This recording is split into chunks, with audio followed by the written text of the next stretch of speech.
The present is already catastrophic. The present is already scary. If we fail to address loss and damage, the future will be much worse.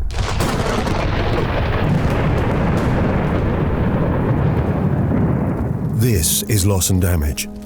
It's what happens when climate change intensified disasters like hurricanes, wildfires and floods, and slow-moving catastrophes like droughts and sea level rise lead to a loss of life, culture, biodiversity, territory, and livelihoods, as well as damage to homes, hospitals, schools and roads, which often forces people to flee their homes.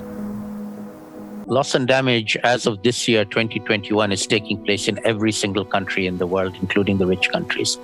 But the biggest impacts are on poorest people living in the poorest countries in Asia, Africa, and Latin America.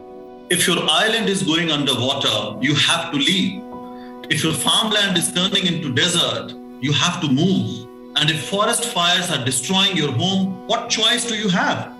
Last year, around mid-May, we saw heavy rainfall causing 4 rivers to burst their banks in the western part of the country, causing massive destruction and leaving over 100,000 people displaced. In the global negotiations on climate change, in the Paris Agreement agreed in 2015, there's an Article 8, that says we need to deal with loss and damage. But unfortunately, there hasn't been a single penny paid for loss and damage yet. And this is a problem, because areas prone to loss and damage are no longer insurable.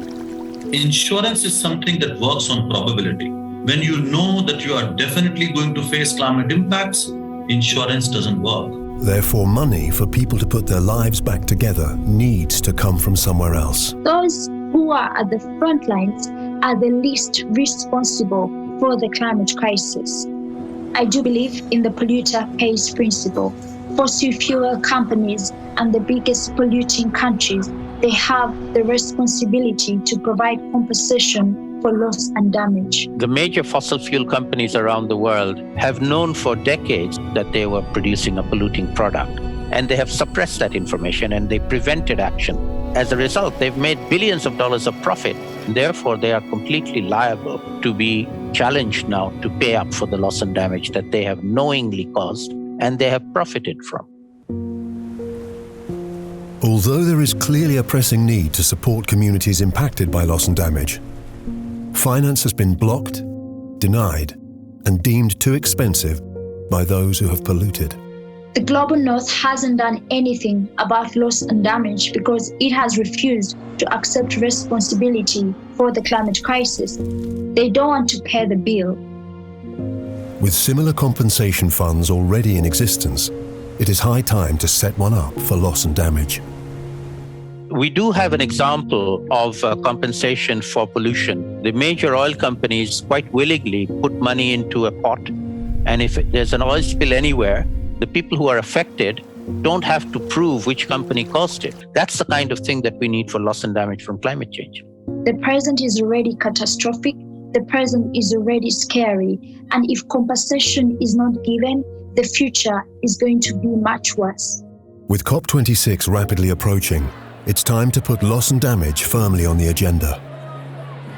COP26 coming up later this year is a critical event where the issue of loss and damage has to be front and center. Otherwise, the developing countries, particularly the most vulnerable countries, will deem the COP a failure. The COP will be successful only if a compensation fund is put in place for communities that are facing the impacts of the climate crisis right now. We have been waiting and waiting for the last 30 years, and we cannot wait any longer. If we do not address loss and damage, then there is no climate justice.